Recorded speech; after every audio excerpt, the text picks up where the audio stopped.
Lesson 8.5, Guess My Rule, Introduction to Functions. In this lesson, we'll write rules for producing outputs from inputs, understand that a function has one and only one output for each allowable input, and we'll also identify rules that do and do not represent functions. We're on page 7 in our workbook today. Let's start by just jotting down these learning goals. First of all, writing rules when you know input-output pairs.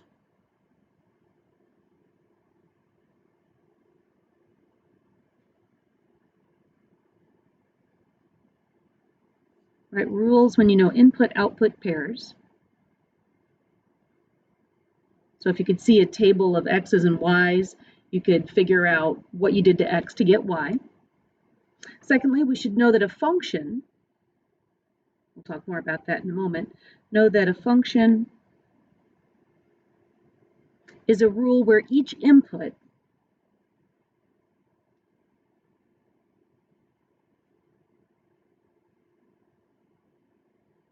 results in only one output.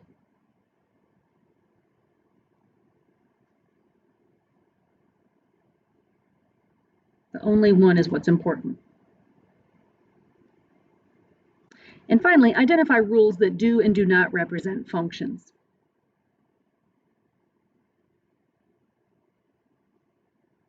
A lot of writing today, sorry.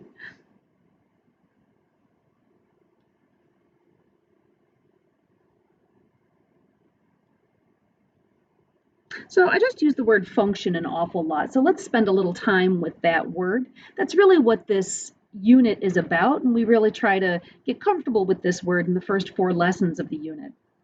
A function is just a rule, and it could be like an equation, a rule that assigns each input to only one output.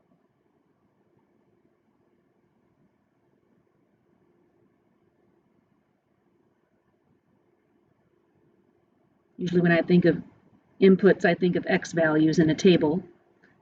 Each input to only one output. So I'm going to say that one more time. Usually when I think of inputs and outputs, in algebra, I think of x's and y's. But in our examples today, we're going to try and stay away from too much equationness, just so we can talk about exactly what this definition means and try to make sense of it. I'm not going to jump on any facts and characteristics for now. We're just going to focus on examples of rules that are functions and rules that are not functions. So let's start by looking at examples of rules that are functions. These are the ones that make us happy. So if I have an input where my rule is to put into the function machine somebody's name, and what's going to pop out of that function machine is going to be the first letter of that person's name. That's my rule. That's my function rule. In goes somebody's name, out comes the first letter of that person's name. So let's see what that would look like in real life. So let's put in the name Jane. That's my name. If I put that into the machine, there's only one output that's going to come out. That word only has one first letter, J. So that's an example of a function. It's a rule that assigns each input to only one output. It wouldn't make sense for any other letter to be there. Let's do another rule. Let's say we're going to put any number into my little function machine. And our rule is going to be that when I put that number in, what comes out is that number plus 2. Make this a little bit more mathy. So here's our example. Let's say the number we pop in there is 5. Pop it into the function machine, and out comes the number, well, let's take my 5 and add 2 to it. I get 7.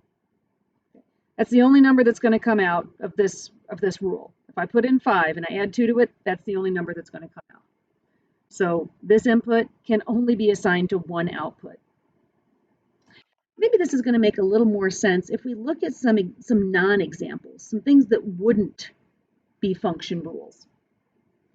So we'll do these in red over here. My examples in red. These are my sad faces because they're not functions. So we'll start again with an input rule, or an input and an output, and talk about rules that would violate the notion of being a function. All right, so let's say our rule is put in the first letter of somebody's name.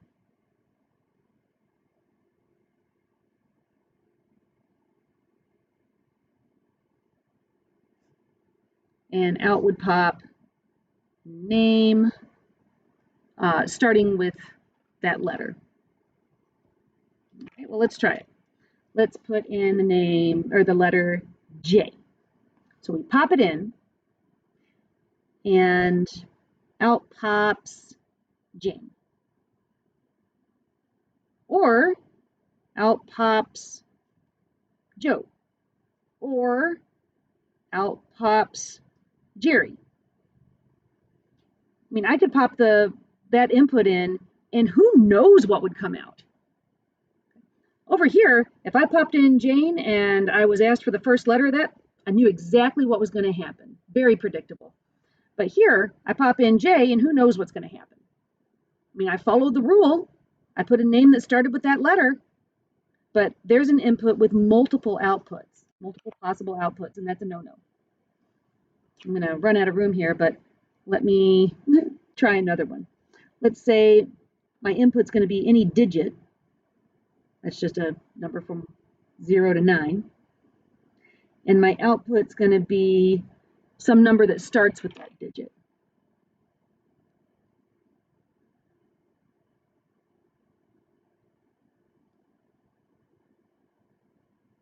I think you see how this is going to go.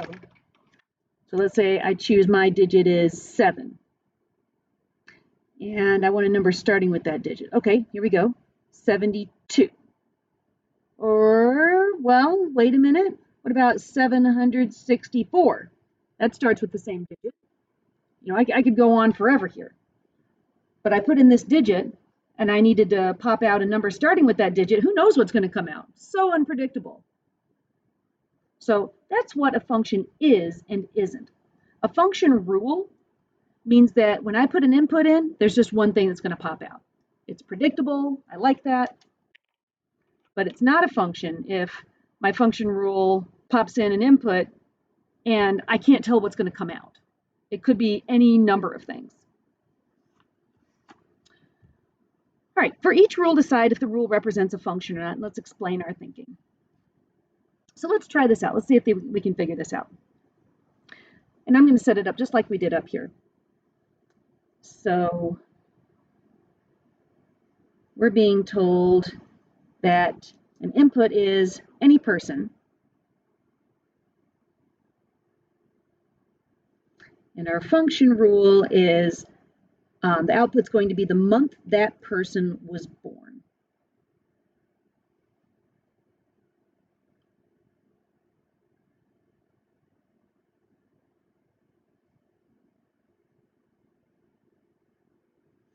All right, well, let's try it out. Let's take Mrs. Tuitt. Here's my person. Going through the function machine, and the output, there's just one month that I was born in. It doesn't make any sense for Mrs. Tuitt to be born in lots of different months. I was born in August.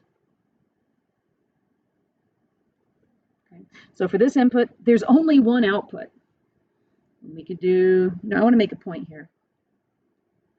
Mr. Lee, I put him in the function machine, and out pops August. He was only born in 1 month. It doesn't matter that we were each born in that month. That's fine, that makes sense. But each of the inputs was only assigned to one output. And just because Mrs. Kingsbury deserves to be in here, we'll put her in here. She just had her birthday. She was born in February. but that input just resulted in one output. I can predict the one answer that I'm going to get when I put in that input. So this one is definitely a function. Each input results in only one predictable output. But let's flip it around. Let's say the input, the thing I'm allowed to put into the machine, is any month, and the output is someone born that month. Uh-oh.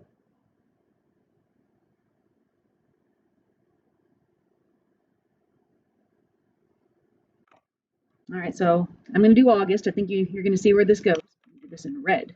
This is a no. I'm going to put August.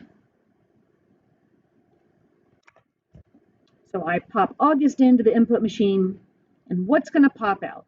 What's going to be the person born in that month? Well, I don't know what's going to pop out. Could be anything.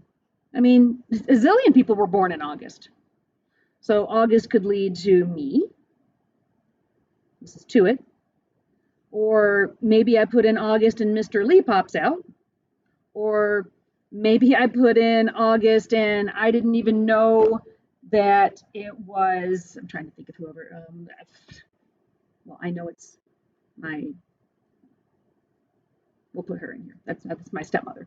She was born in August. So all of these people were born in August. So I popped August in and I had no idea who was going to pop out. There's lots of different outputs for that one input. So that's why this is not a function. So why do we care so much about functions? Why might it be useful to know whether a rule is a function? Well, function rules allow us to predict outcomes. Function rules make outcomes predictable.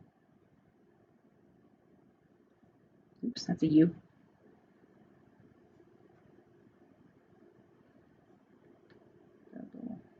And reasonable. We'll be seeing some other examples of functions and non-functions. And when we see non-functions, a lot of times they just don't even make sense. But function rules make outcomes predictable. So hopefully you can make sense of functions and non-functions as you work through your homework tonight.